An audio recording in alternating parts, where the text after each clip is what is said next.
Hello and welcome back to CryptoNovus, where newbies become masters. My name is Chris Brown, and I'm the host of the channel. I was compelled to do a video tonight before I kind of close out the day for the obvious. I mean, Bitcoin has dropped all the way down to about $41,000, and I started digging into why I think that is the case. I think there's two primary reasons as to why Bitcoin and the whole crypto market has dropped as far as it has dropped. Granted, it's a huge surprise to probably all of us. It definitely was a surprise to me, but I'm not deterred from the market because it's happened. And so I think as investors, there's a good reason for all this, and it's important for us to investigate kind of the facts behind what's happening so that we're not swayed by fear or swayed by the emotion of the moment because things are not necessarily going the way that we thought what they should be. Bitcoin has been on a kind of downward trend since the beginning of December. And we're going to kind of take a look at that and then take a closer look at the two reasons why I think the whole market has dropped as far as it has in the last couple of days. So let's kind of take a quick look at that information right now. Okay, if you take a look at this is coin market cap, and you can see right now that the whole crypto market is down to just under 2 trillion. It's 1.98 trillion, and that's a big shocker compared to where it used to be sitting at around 2.5. Bitcoin is sitting at around just under 40% of the market, and Ethereum is sitting at around 20% of the market. So if you look at just those two assets, that's 60% essentially of the cryptocurrency market, and both are in fact down by quite a bit. If you take a look at their prices at the present time that I'm doing this video, you've got Bitcoin at 41,700 and change, and you've got Ethereum at 3,200. In the 7-day period of time, Bitcoin's been down 11.7% and Ethereum's down 13.65%. So that's really, really significant. When you take a look at a price chart, this is Bitcoin, and this is the 4-hour, you can see that Bitcoin was sitting at around 51,000 just on the 27th of December. So a couple days after Christmas, it was at 51,200. It has wicked all the way down to about 41,000 even. So that's a $10,000 drop, which is basically 1/5 of its value. If you look at the day chart or the daytime time frame, you'll see that Bitcoin was sitting at just at the beginning of November, actually, November 10th.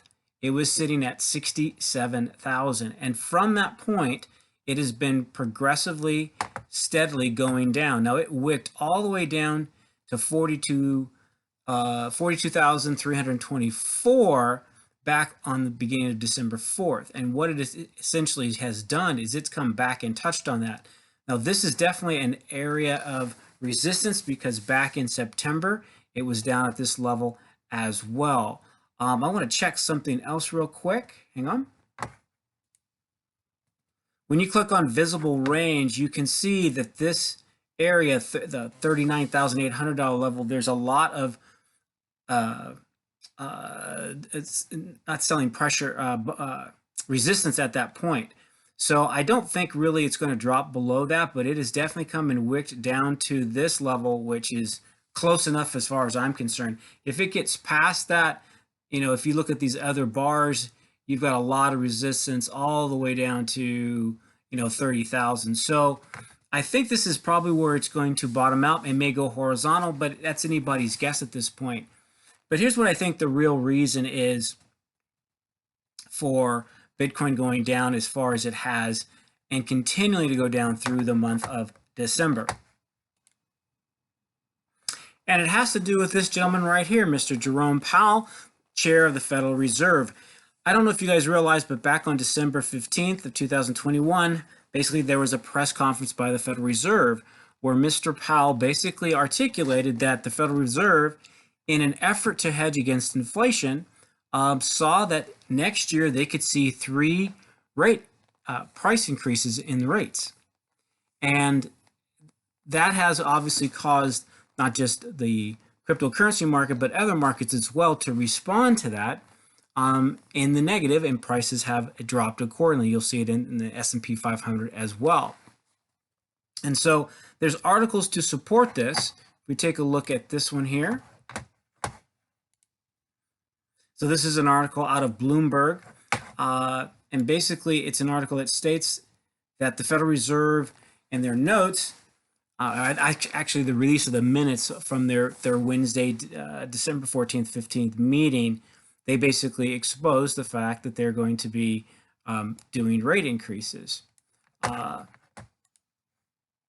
So here's the big news right here. It says basically the Federal Reserve officials said strengthening the economy and higher inflation could lead to faster interest rate increases than previously expected, with some policymakers favoring starting to shrink the balance sheets soon thereafter. So you can see that the S&P 500 stocks started to decline right away following the release of this.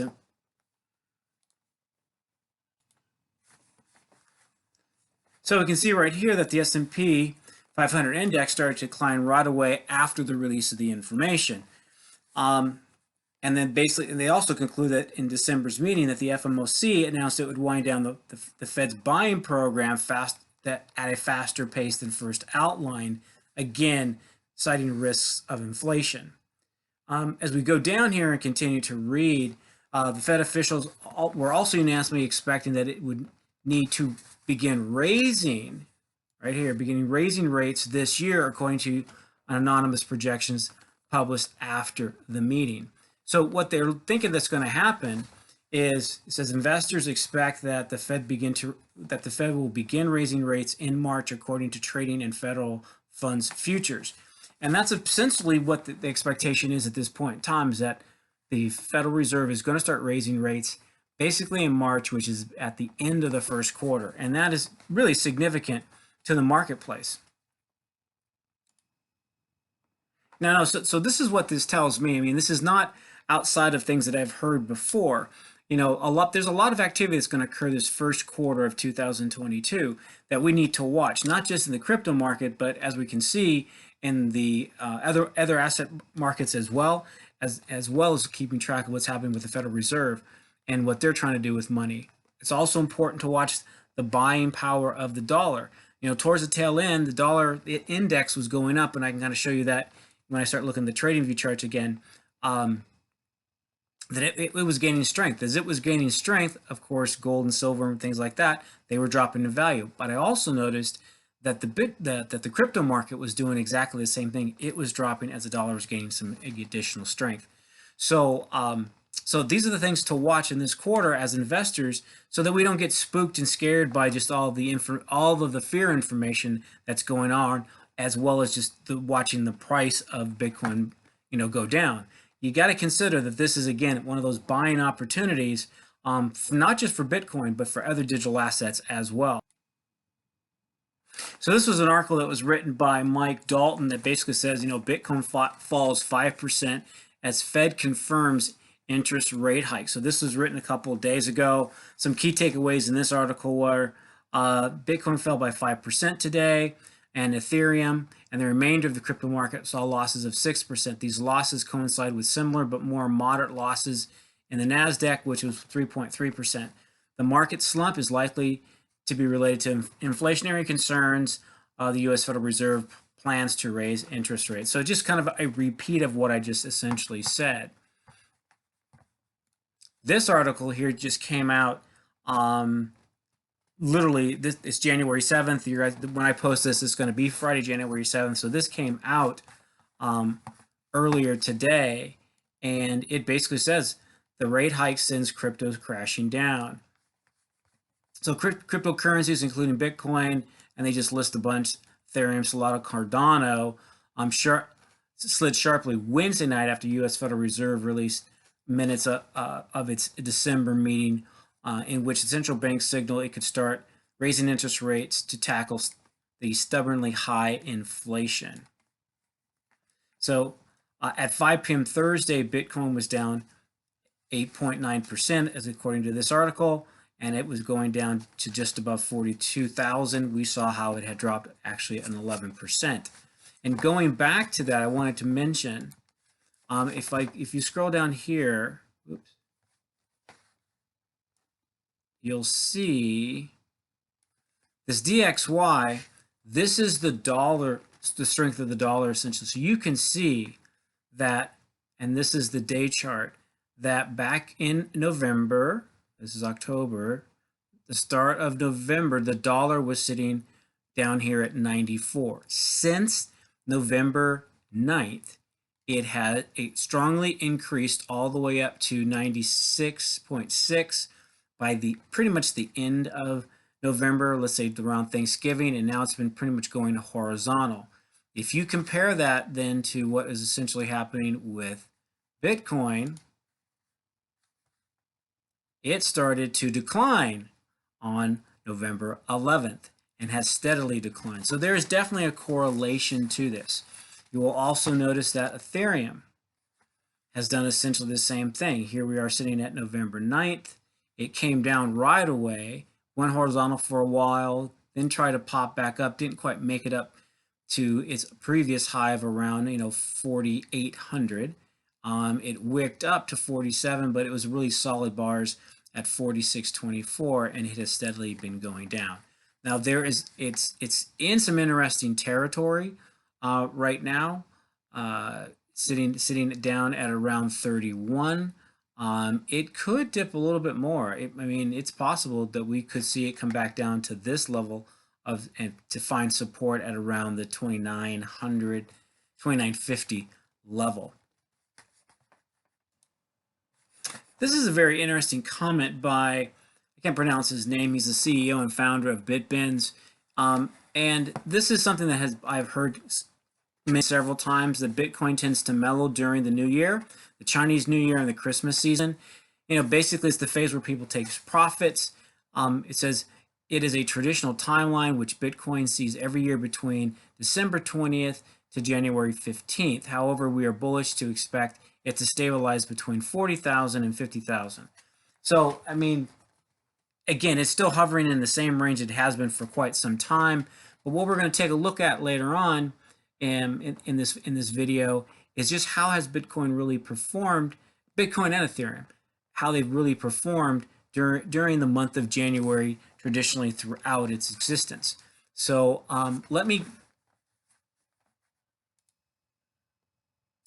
the second reason why I think the market has taken this dip at this particular point in time has to do with the liquidation of longs. And so I took some time to do some research into this on CoinGlass, and I was pretty astounded as to what has been happening in the last 24 hours in the total crypto market. So let's go and take a look at the information here, which gives us also some insight. Because with longs being liquidated, that means that somebody isn't making money. Those that actually have set the longs, and the ones who are making money are the ones who have liquidated them. So let's take a look at that piece of information, because to me this is part of the manipulation of those that are whales, those that have large volumes of Bitcoin and other crypto assets, and they can afford for these figures to go down, where the retail investor just cannot. So let's take a look at that really quickly. So here's the information on longs and the total liquidation. So essentially, in the last hour, you've had $6.5 million worth of longs liquidated. Now, in the last 24 hours, just in Bitcoin alone, you've had $161.27 million liquidated. For Ethereum, even a little bit more. In the last hour, 10.52 million. In the last 24 hours, 182.5 million. If you look at the entire crypto market in general, you've got $511.25 million liquidated in the past 24 hours. And looking at here at the facts, you've got 138,000 traders were liquidated in the last 24 hours. And that's in the total crypto market. Now, let's be honest.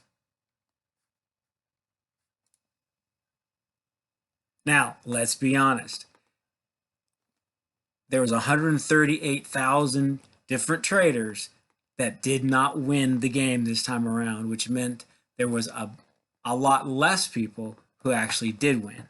So, that's the game that we're playing, right? Those that have the resources and have the volume of dollars that can afford to manipulate prices, they will do so. And so this is something that you have to be aware of and have to get prepared for, because this isn't going to be the last time that happens. It isn't the first time this has happened. So you got to be aware of it, and you got to do some research and dig in to understand, okay, what's happening at this moment. So the next thing I want to do is I want to take a closer look at just traditionally how prices have acted in the month of January for the length of the existence of both Bitcoin and Ethereum. So let's take a look at this chart right here. And so basically, this is Bitcoin monthly returns on a monthly basis. So you can see here that right now Bitcoin is down 9.86% for the month, and we're only 7 days in.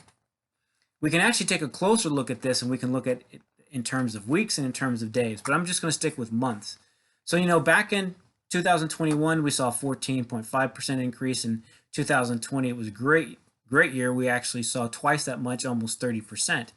But overall, since 2013, you can see there are more red lines, are more losses that Bitcoin has experienced in the month of January than there has been in terms of gains. So if we look at how many gains there have, there's been 4 out of 1. So basically 40% of the time Bitcoin saw gains in the month of January, and 60% of the time it saw losses. Now, what is encouraging is that February and March, February has been actually a great month for Bitcoin to experience gains, because you can see out of the 8 times this Bitcoin has experienced the month of February, 80% of the time it has seen gains, and the gains have been, not counting 2013 at 61%, which is incredible. But most of the time you're seeing probably around 20-25% on average gains. I haven't done the calculation. March has been a weak month, so keep in mind, okay, we're going to start seeing interest rate hikes in the month of March. Also think back, in the month of March is when we saw this big dip back in 2020. Is that a coincidence? I don't think so. March has been a very bad month. So basically out of the 8 times, you saw basically 3 of those years where Bitcoin actually saw gains. Other than that, it did not. April turned out to be just the flip of that. So February and March of this year probably again will be good months for Bitcoin. Let's take a look real quickly at Ethereum. So for Ethereum, actually January has traditionally been a pretty good month. Out of the 6 times, twice, if you will, Ethereum has seen losses. February has proven to be a successful month for Ethereum, as well as March, and April. So Ethereum could do very, very well between now and the end of April. So I think this is something that I'm going to come back to and do some comparisons with as I track what's happening in the marketplace. And I think this is really, really valuable information to follow and for us to get ourselves prepared mentally for what might begin to happen. The last thing I will end with is the following. And that, even with all of this information and even with the losses, those that are very bullish on Bitcoin still have a target price of $100,000, despite the fact that this, we're seeing this dip. Now, again, when will exactly this happen? It's hard to say. Right now, Bitcoin, it says here, the subtitle is the largest cryptocurrency by market, has shed about 80 billion since the start of the year. Quite a bit of money that has been lost in that case. However, when you scroll down, you look at the details of the market, you've got some pretty important people, basically very supportive of Bitcoin. And let's see if I can find that real quick. So here we go. Early this week, basically an analyst from Goldman Sachs, Zach Pandol, wrote that Bitcoin could hit the $100,000 if it continues to take share from gold. Now, that's a very strong statement. There's a lot tied into that. But the point is this. The point is this, is that those that are experts in the money game still see Bitcoin reaching that $100,000 mark that Plan B had established many years ago. Again, elongated cycles, conversation that I've been listening to from several people. Could that be, could the peak out at 100,000 by, the end of the middle of the year, into the second quarter, or will it go on and extend all the way to the end of the year? That's something we're gonna have to watch, really, to be honest with you, I think on a monthly basis to get a sense of what's really happening here in the marketplace. But I hope this information was really helpful to you. It was for me, to be honest. I mean, any time that I kind of dig into this information, it just kind of reinforces my position as an investor and my confidence in the marketplace, to be honest with you. I get less scared, less fearful as I see these dips. I really see them more as buying opportunities and wish I had more to invest in it. I'm also taking a look at the other asset classes, considering gold and silver. They're at a really good time to buy right now, I think, as well. So again, that is all for tonight. This is CryptoNovus. My name is Chris Brown. I'm the host. Remember, this is where newbies become masters, and I will see you guys in the next video.